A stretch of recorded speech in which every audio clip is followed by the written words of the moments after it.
So the other day I went on national TV to promote my new book, The New Artist's Guide to Drawing, which comes out on August 27th. And the idea for the promotion was that I was going to draw a horse, and the three hosts of the show were also going to draw alongside. And we're going to do the whole thing in about 2 minutes. So in the course of doing research for the horse, I came across a whole bunch of stuff I didn't know. You know how horses sometimes have a white spot? Let's say it's a brown horse. Sometimes it's on their nose, or the tip of the nose, or the bridge of the nose, or between their eyes. And sometimes it's a line, and I didn't really know what was going on, if there were differences between different breeds, and how to classify that. So I did a deep dive, which I'm happy to share with you here. So the next time you go to draw your horse, or if you get questioned on horse trivia or anything along those lines, you'll know what the thing's called and where it is and why it's called what it's called, I guess. So here are all of the different facial markings. Okay, we're going to use this same template for all of the different kinds of facial markings. And we're going to look at all the different areas and what are these things called. So let's get started. The first kind of marking I want to talk about is called a star. Now, a star doesn't have to be star-shaped. It can be kind of diamond-shaped or irregularly shaped. But the crucial thing with a star is that it's a white patch that is between the eyes. In this first drawing, we would call this one a small star. Now, a regular sized star would be a little bit larger than that, something like this.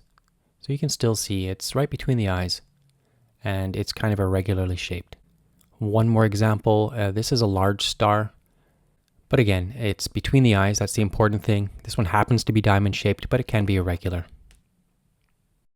The next kind of shape that I want to talk about is called a snip. Now, a snip is very much like a star that we just saw, but the difference is it's not between the eyes, it's on the tip of the nose. So right around the nostrils there. And this can be either right in the middle, between the nostrils, that's just a regular snip, or you can have what's called an uncentered snip, and that's asymmetrical. That might be closer to one nostril or even covering a nostril, but it's the same idea. It's a small white patch. So that's a snip, S-N-I-P. Now let's move to the third kind of marking. This is called a stripe, and a stripe is what it sounds like. It's just a stripe. So to draw a stripe, you would start with that star marking, which is right between the eyes, and then just carry it on down to the bridge of the nose. What's really important about drawing a stripe is that you don't cover the nose. Don't go all the way down to the nostril area. So it's just the bridge of the nose for a stripe. Once we get down to the nostril area, that's something else. Here's another variation on a stripe. This is called a stripe interrupted. And so it looks like it's going to go all the way down, but it doesn't quite connect. So that's a stripe interrupted. Moving on now, this is the fourth kind. This is called a blaze, B-L-A-Z-E. And it looks like a stripe, but the big difference is that the white part goes all the way down to that nose area, right by the nostrils. And so if it starts between the eyes and goes right down to the nostrils, that is a blaze. These can be varying in width, but they're all about that length. This variation is called a blaze interrupted. That's where the blaze is there, but it's not quite connecting. Moving now to the fifth kind of facial marking. So you start with a blaze, that means starts between the eyes, moves all the way down the bridge of the nose and around the nostrils. But all of the nostrils are white in this case.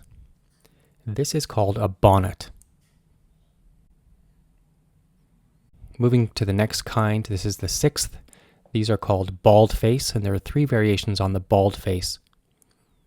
So it's just like a bonnet, except much more of the snout is white. Almost like the horse is wearing a mask. So this one is bald face not over the eyes. The bald face variation can go over just one eye, like this, or the bald face can be full. So the full bald face look goes all the way over the whole face. So the whole face would be white fur, and then just that little bit on the top and the ears would be brown. And just for fun, I'm going to include this variation. This is quite rare and quite odd. It's called the Badger. And for this one, you start with a bald face, and then you would color in a large shape all the way in the middle and on the sides. And what you're left with is kind of like a ring of white that goes all the way around the face. Remember, the New Artist Guide to Drawing. If you are new to drawing or you're looking to get back into it, I do have farm animals in here with some step-by-step instructions, also some wild animals, references and step-by-steps, tigers, eagles, giraffe, rabbit, cat, dog, and some other things. Not just animals in here. I also have a lot of instruction on the face, hair, clothes, the human body, landscapes, and lots of things like that. So it is available at Barnes & Noble's, Books A Million, Indigo Chapters, Kohl's, Amazon. If you don't want to go out, you just want to send it in. So the New Artist Guide to Drawing. And thank you so much to you if you've already ordered it. It really does help me out. Happy drawing.